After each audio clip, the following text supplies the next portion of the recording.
તો દિલ્હીની રોહિણી વિસ્તારમાં એક યુવતીનું અપહરણ કરવું મોંઘું પડ્યું છે। મોડી રાતે એક યુવતીનું અપહરણ કરવા માટે આવેલા 3 યુવકોને પકડીને લોકોએ માર માર્યો છે। યુવતી બેભાન અવસ્થામાં હતી ત્યારે લોકોએ યુવકોને માર માર્યો હતો। સાથે જ તેઓ કારમાં સવાર હતા તે કારને પણ આગ લગાવી દીધી હતી।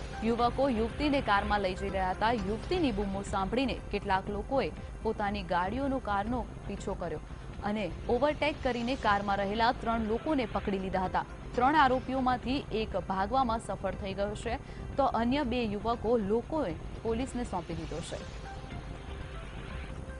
તો જણાવી દઈએ કે દિલ્હીમાં જે રીતે અવારનવાર આ પ્રકારના કિસ્સાઓ પ્રકાશમાં આવે છે, દિલ્હી એ સૌથી ગુનાહિત રાજ્ય માનવામાં આવી રહ્યું છે ત્યારે વધુ એક કિસ્સો સામે આવ્યો છે પરંતુ આ વખતે તેઓને સફળતા મળી નથી।